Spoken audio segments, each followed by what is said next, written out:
एक प्रवासी परमात्मा का कार्यक्रम भी चालू करूंगा मैं। प्रवासी परमात्मा, इस पर एक पुस्तक भी लिख रहा हूं मैं। प्रवासी परमात्मा मतलब क्या?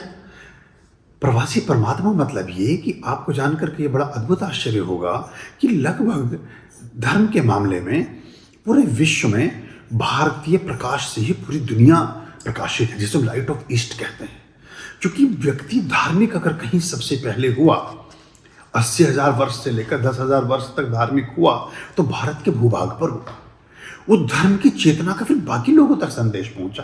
फिर किसी ने कहा कि भाई सिर्फ खा पीने से, मैथुन से और निद्रा से और भोजन करने से जीवन नहीं चलता। एक दुनिया ऐसी भी है, एक देश ऐसा भी है कि वो लोग कुछ थैंक्स करते हैं, वो लोग कुछ आभार करते हैं, वो लोग धन्यवाद ज्ञापन करते हैं, वो परमात्मा के भजन गाते हैं, वो लड़ते भिड़ते और सारे दिन इसी में नहीं लगे हुए हैं, वो खाली समय बैठ करके कुछ प्रेयर्स कर रहे हैं। तो लोगों को कौतूहल हुआ कि ऐसे कौन से लोग हो सकते हैं। फिर उसके लिए यात्राओं का प्रचलन शुरू हुआ। फिर ह्वेनसांग आया, फिर कोई और आया, फिर कोई और आया, फिर कोलंबस आया।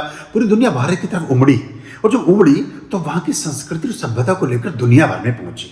और उन दुनिया के देशों में हमारे पद प्रचालन, हमारे परमात्माओं के अभी भी हैं। और मैं एक यूरोप के एक देश में था, तो वो मुझे एक लड़की मिली, ये नीदरलैंड की बात है।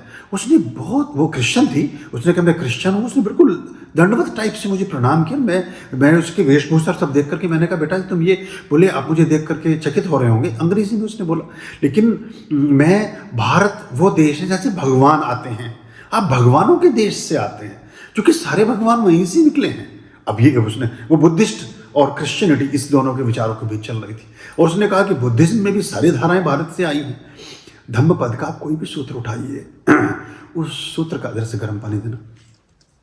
धम्मपद जो भगवान बुद्ध की देशना है, जो भगवान बुद्ध का पूरा विचार है, या सुत्त निपात है, जो भी उनके, या जिन सूत्र, जिन केवली है, रामशलाका है, जो भी हमारे प्राचीनतम शास्त्र हमारे लोगों के रहे हैं, यहाँ की अवेस्ता जो यहूदियों की पुस्तक है, बाइबल, ये सारे, कुरान मजीद भी, इनमें बहुत सारे सूत्र हमारे उपनिषदों से आते हैं। उपनिषदों, मूल तत्व उपनिषदों से आता है और वेदास से आता है। वो अवधारणाएं वहाँ से हैं। लेकिन हम जब अपनी भाषा में अपने ढंग से कहते हैं, थोड़ा बहुत स्वरूप परिवर्तित हो जाता है, कुछ शब्द इधर उधर हो जाते हैं। हर गुरु अपने ढंग से कहेगा तो बदल जाते हैं।